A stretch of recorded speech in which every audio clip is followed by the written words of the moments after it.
नमस्कार, किसान समाचार में आपका स्वागत है। मैं हूं रेशमा आपके साथ। आइए नजर डालते हैं इस वक्त की हेडलाइंस पर। सरकार किसान नेताओं से वार्ता के जरिए हल निकालने की कर रही है हर संभव कोशिश। किसान आंदोलन के कारण दिल्ली की सभी सीमाओं पर सुरक्षा की पुख्ता बंदोबस्त।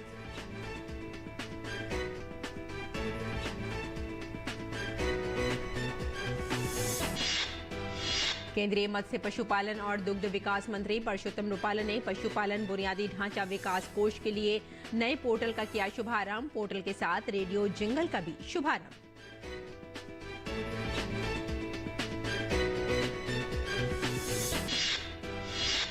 तटीय एक्वाकल्चर प्राधिकरण ने शुरू किया राष्ट्रीय अभियान। ये कार्यक्रम किसानों के लिए एक हेल्पलाइन के रूप में करेगा काम। अभियान की शुरुआत तमिलनाडु के नागपट्टिनम से की गई।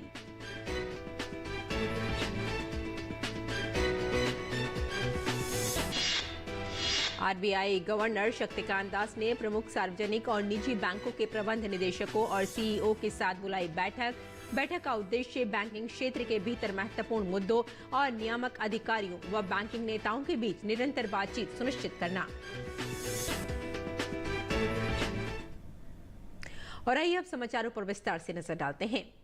आंदोलन कर रहे किसानों के साथ केंद्र सरकार वार्ता के जरिए हल निकालना चाहती है। केंद्र सरकार की तरफ से कृषि मंत्री अर्जुन मुंडा, वाणिज्य मंत्री पीयूष गोयल और गृह राज्य मंत्री नित्यानंद राय चंडीगढ़ में किसानों के साथ लगातार संपर्क में हैं।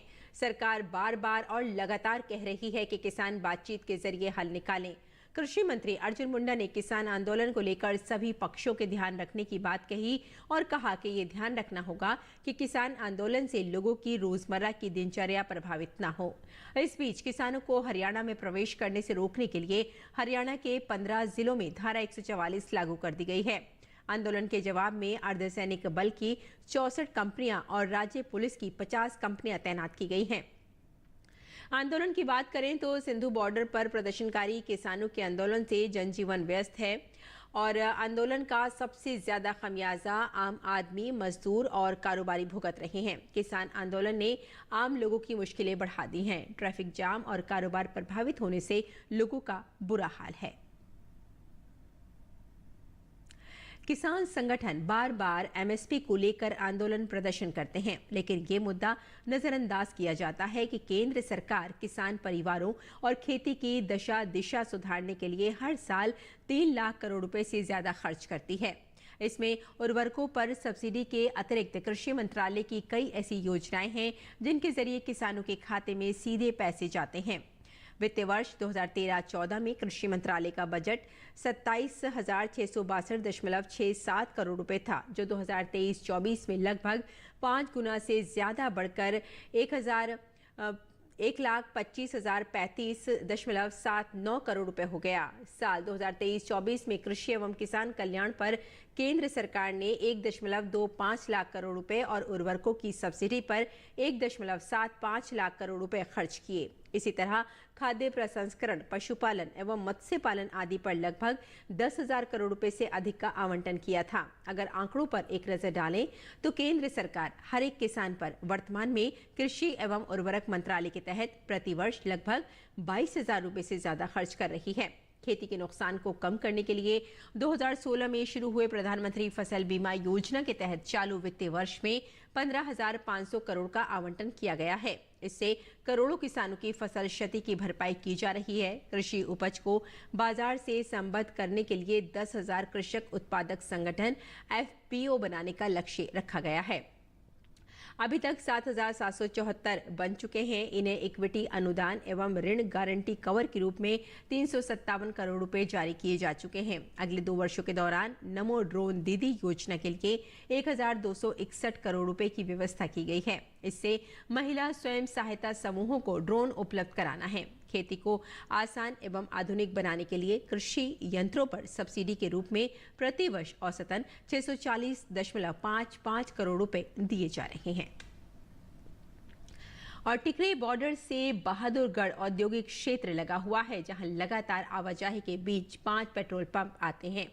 इसमें 100 से अधिक लोग काम भी करते हैं, लेकिन किसान प्रदर्शन के मद्देनजर की गई सुरक्षा व्यवस्था के कारण ये पंप सूने पड़े हैं। इस व्यवस्था से पंप मालिक खुद को सुरक्षित मान रहे हैं, लेकिन काम धंधा न चल पाने का मलाल भी है। पेट्रोल पंप पे इस वक्त मौजूद हूँ। ये भारत पेट्रोलियम का पेट्रोल पंप है। यहाँ पर भी काफी दिक्कतें हो रही हैं क्योंकि ये पेट्रोल पंप जो है वो बंद है। तो क्या समस्याएं आ रही है उससे बात करने के लिए हमारे पास मैनेजर हैं हरिओम, उनसे हम बात करते हैं। सर, क्या दिक्कतें अभी आ रही हैं यहाँ पर? पिछले सर 3 दिन से प्रॉपर तरीके से बंद है। ना कोई डीजल, ना पेट्रोल, सीएनजी कुछ नहीं बिक रहा।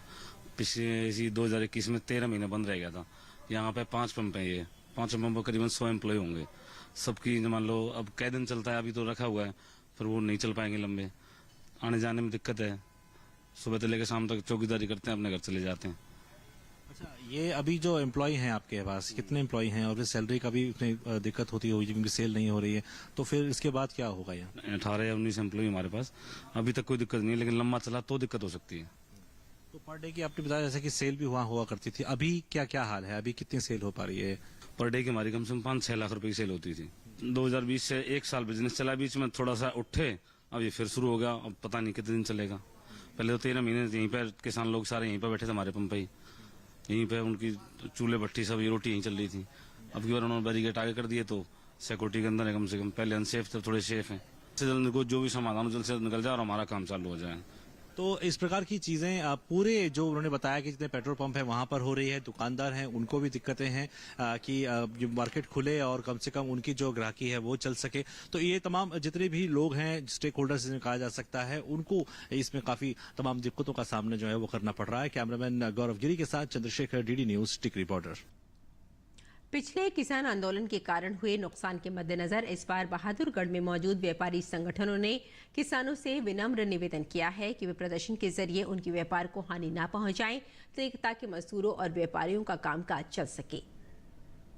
इस वक्त मौजूद हैं और एक दुकान में हम इस वक्त आ चुके हैं और इनसे पूछते हैं अभी क्या हाल है इनका। अभी काम स्टार्ट हुआ था तो इनका दोबारा बंद होने से रोड आप देख सकते हो कितना बंद पड़ा है। इससे बिल्कुल हमारा काम बिल्कुल ठप है।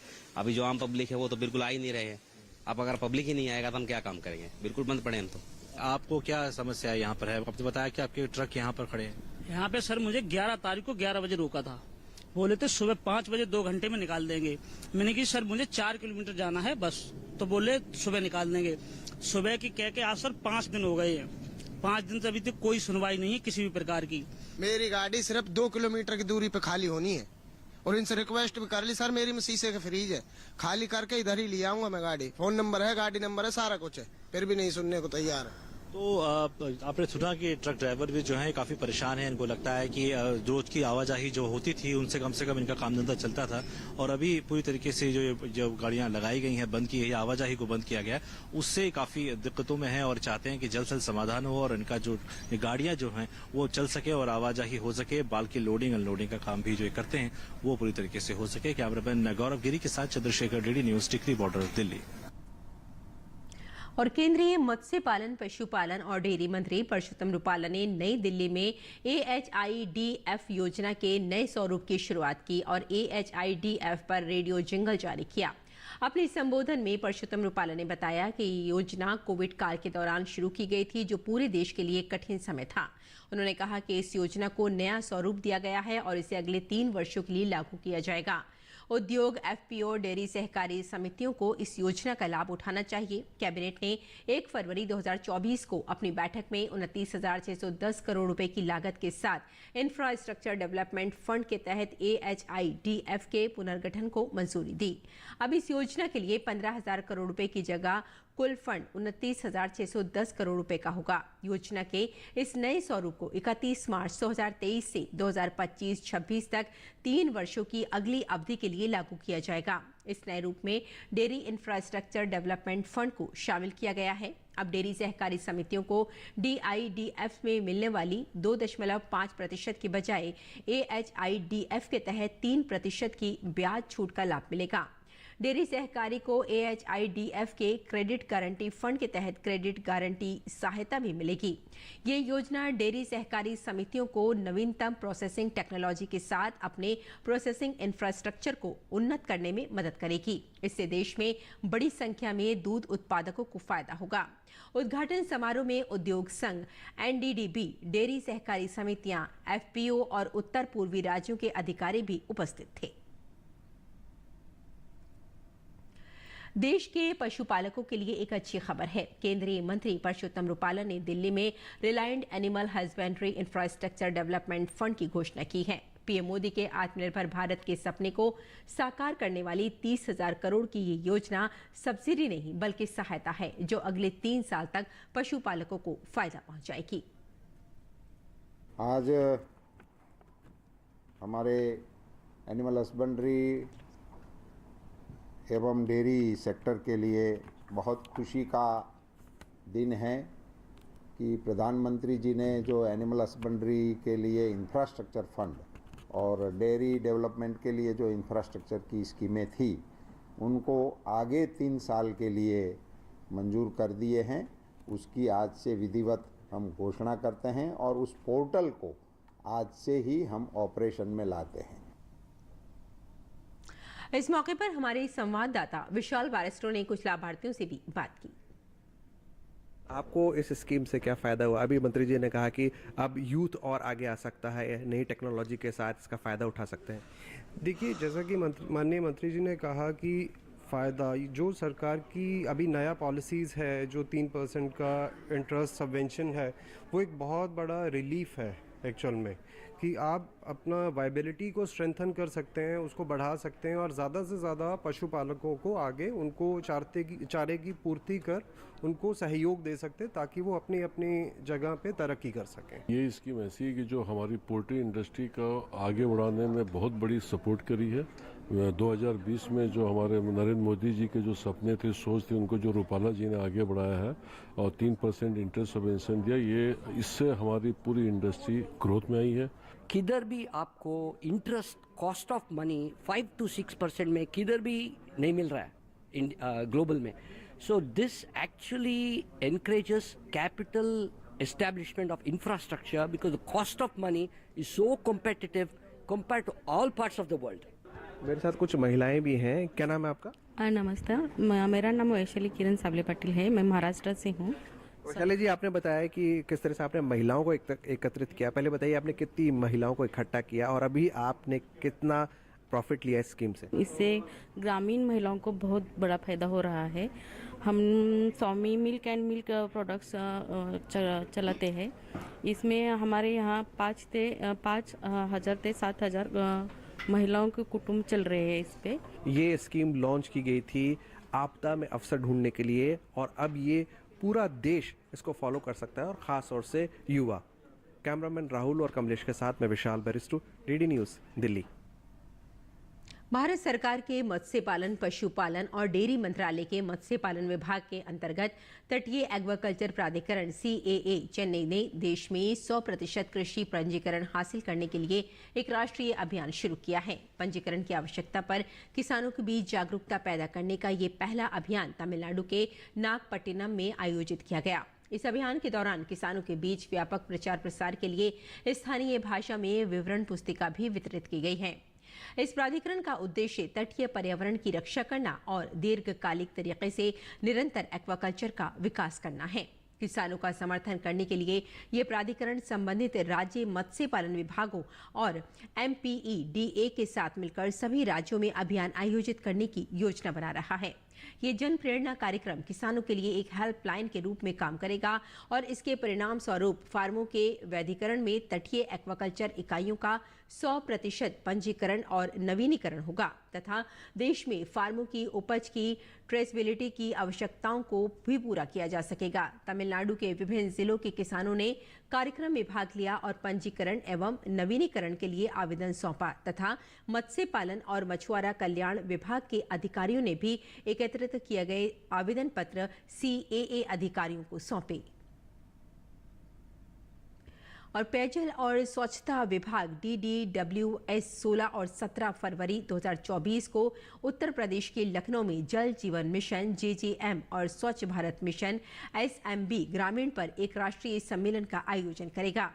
उत्तर प्रदेश सरकार सम्मेलन के आयोजन के लिए भागीदार राज्य है। ये राष्ट्रीय सम्मेलन दोनों अभियानों की सफलता को बनाए रखने के लिए प्रतिभागियों के बीच नवाचार और सहयोग को प्रोत्साहन देने के उद्देश्य से विचारों, अनुभवों और सर्वोत्तम प्रथाओं पर चर्चा के लिए राज्यों, केंद्र शासित प्रदेशों के विभिन्न हितधारकों को एक साथ लाने के लिए तैयार है। केंद्रीय जल शक्ति मंत्री गजेंद्र सिंह शेखावत इस कार्यक्रम में मुख्य भाषण देंगे और टिकाऊ WASH वॉश प्रथाओं पर चर्चा के लिए अमूल्य विचार और नेतृत्व प्रदान करेंगे। कौशल विकास और उद्यमिता मंत्रालय में सचिव अतुल कुमार तिवारी और पेयजल तथा स्वच्छता विभाग की सचिव बीनी महाजन विभिन्न पहलुओं पर व्यापक दृष्टिकोण प्रदान करेंगी। ये सम्मेलन भारत के सभी ग्रामीण घरों में व्यक्तिगत घरेलू नल से जल के कनेक्शन के माध्यम से सुरक्षित और पर्याप्त पेयजल उपलब्ध कराने के 74% कवरेज से 100% लक्ष्य की ओर बढ़ने में एक महत्वपूर्ण कदम का प्रतिनिधित्व करता है। ये मानते हुए कि इन महत्वपूर्ण तत्वों का एकीकरण स्वास्थ्य में सुधार सुनिश्चित करने, पर्यावरणीय स्थिरता और पूरे भारत में ग्रामीण समुदायों के लिए जीवन की गुणवत्ता में वृद्धि के लिए अभिन्न अंग है। RBI गवर्नर शक्तिकांत दास ने प्रमुख सार्वजनिक और निजी बैंकों के प्रबंध निदेशकों और CEO के साथ एक महत्वपूर्ण बैठक बुलाई। इसका उद्देश्य बैंकिंग क्षेत्र के भीतर महत्वपूर्ण मुद्दों और नियामक अधिकारियों व बैंकिंग नेताओं के बीच निरंतर बातचीत सुनिश्चित करना था। गवर्नर दास ने ग्राहकों के हितों की सुरक्षा और वित्तीय प्रणाली की स्थिरता बनाए रखने के महत्व पर जोर दिया। इसके साथ ही उन्होंने अच्छे वित्तीय प्रदर्शन के लिए बैंकों की सराहना भी की, लेकिन किसी भी तरह की लापरवाही के प्रति आगाह किया। बैठक के दौरान गवर्नर दास ने बैंकिंग परिदृश्य को प्रभावित करने वाले विभिन्न जोखिम को कम करने के लिए सतर्क और सक्रिय रहने का आग्रह किया।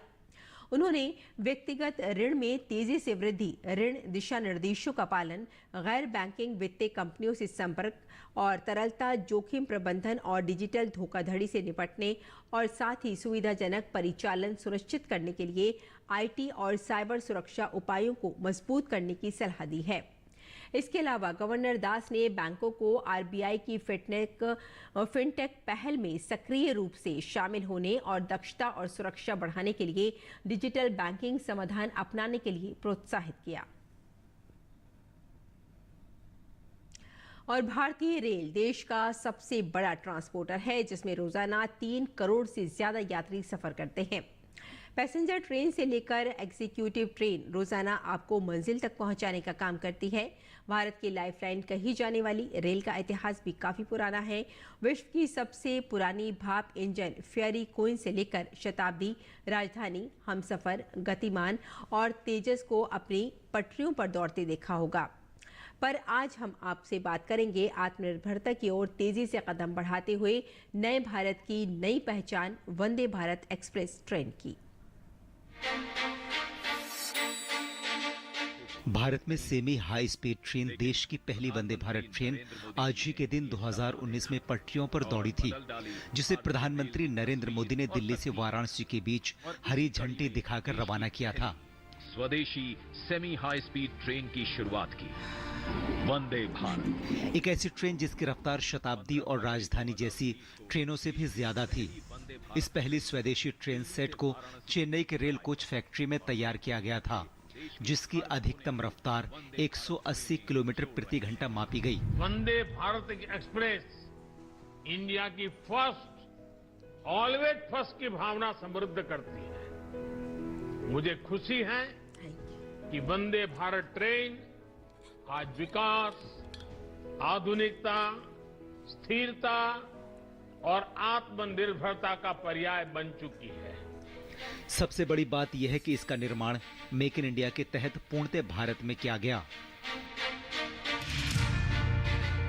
मेक इन इंडिया का मकसद न सिर्फ देशी विदेशी कंपनियों द्वारा भारत में ही वस्तुओं का निर्माण है, बल्कि विश्व पटल पर भारत की लगातार मजबूत होती अर्थव्यवस्था को स्थायी ढांचा प्रदान करना भी है, जिसकी शुरुआत प्रधानमंत्री नरेंद्र मोदी ने 25 सितंबर 2014 को की थी। और आइए अब जान लेते हैं मंडी भाव के बारे में।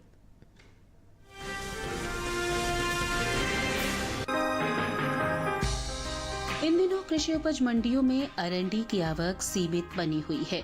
हाजिर भाव पर नजर डालें तो बुधवार को मंडियों में अरंडी के सौदों में मिला जुला रुख देखने को मिला।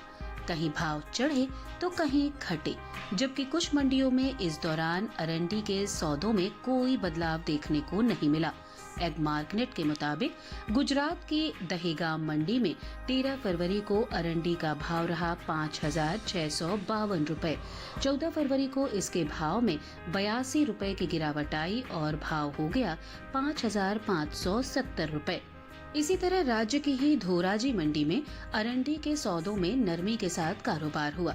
यहाँ 13 फरवरी को अरंडी का भाव था 5,430 रुपए।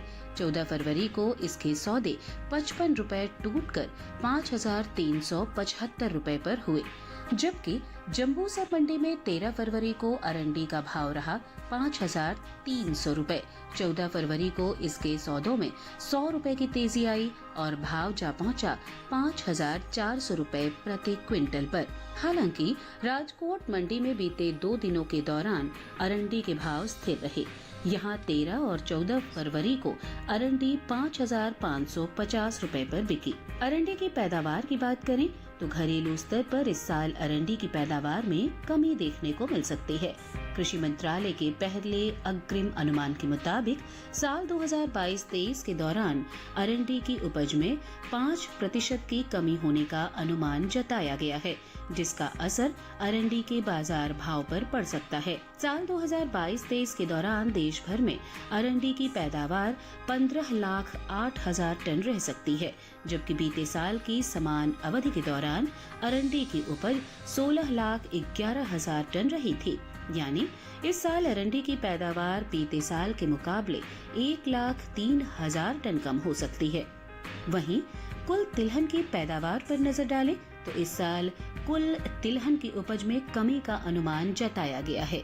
कृषि मंत्रालय के पहले अग्रिम अनुमान के मुताबिक साल 2022-23 के दौरान 23,57,30,000 टन होने का अनुमान जताया गया है, जबकि साल 2021-22 के दौरान कुल तिलहनी फसलों की उपज 37,69,60,000 टन रही थी।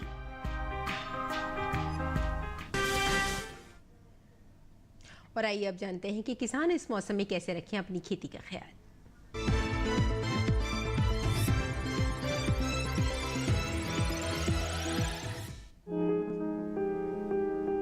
उड़ीसा में धान की रोपाई करें। धान के खेत में हल्की सिंचाई कर सकते हैं। यहाँ मूंगफली के खेत में निराई करते रहें, साथ ही मूंग की बुवाई करें। वहीं किसान उड़द की बुवाई भी कर सकते हैं। यहीं गन्ने की रोपाई का समय उपयुक्त है। गन्ने के खेत में सिंचाई कर ले। इसके अलावा टमाटर की तुड़ाई कर सकते हैं। टमाटर के खेत में सिंचाई कर ले। किसान फूल गोभी की कटाई करें। इसी तरह पत्ता गोभी की कटाई भी कर सकते हैं। उड़ीसा में प्याज के खेत में निराई और गुड़ाई कर लें। वहाँ ब्रोकली की बुआई करें। किसान ब्रोकली के खेत में सिंचाई करते रहें। पश्चिम बंगाल में धान की रोपाई करें। किसान मक्के के खेत में निराई कर लें। मक्के की रोपाई करते रहें, साथ ही सरसों के खेत में सिंचाई करें। अभी बैंगन के खेत में सिंचाई कर सकते हैं। यहाँ लाल मिर्च के खेत से पानी की निकासी की उचित व्यवस्था करें। इसके अलावा नारियल के खेत में पर्याप्त नमी बनाए रखें। पश्चिम बंगाल में आलू के खेत में गुड़ाई कर लें। किसान हल्दी के खेत में निराई कर सकते हैं। हल्दी के खेत से जल निकासी का सही प्रबंध करते रहें। इस समय गेहूं में कीट लगने की आशंका बनी हुई है। ऐसे में कृषि विशेषज्ञों की सलाह से गेहूं में कीटों से बचाव के लिए कीटनाशक का छिड़काव कर लें।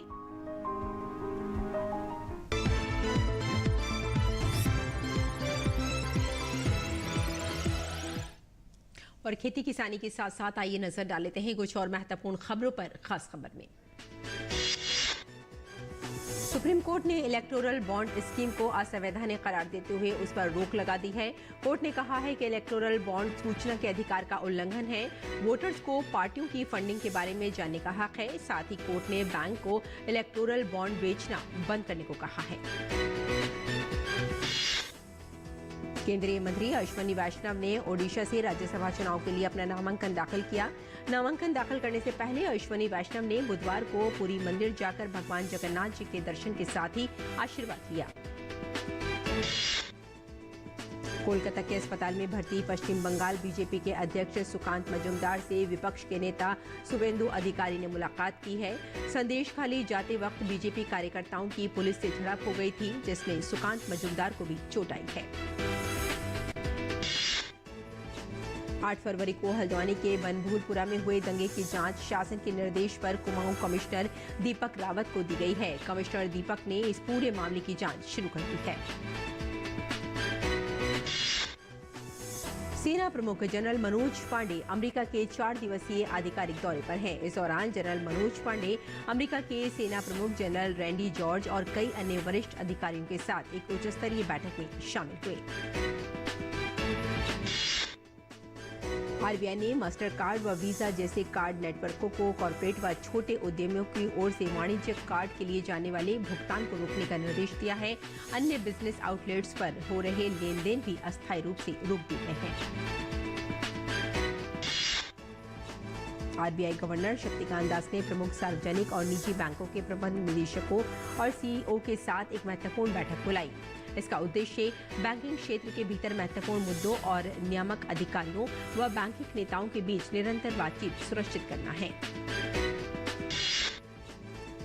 असम के मोरीगांव जिले में jute corporation of India limited के एक गोदाम में बुधवार की शाम भीषण आग लगी। पुलिस के मुताबिक आग लगने की घटना में किसी के हताहत होने की कोई खबर नहीं है। तो किसान समाचार में फिलहाल इतना ही। अनुमति दें। नमस्कार।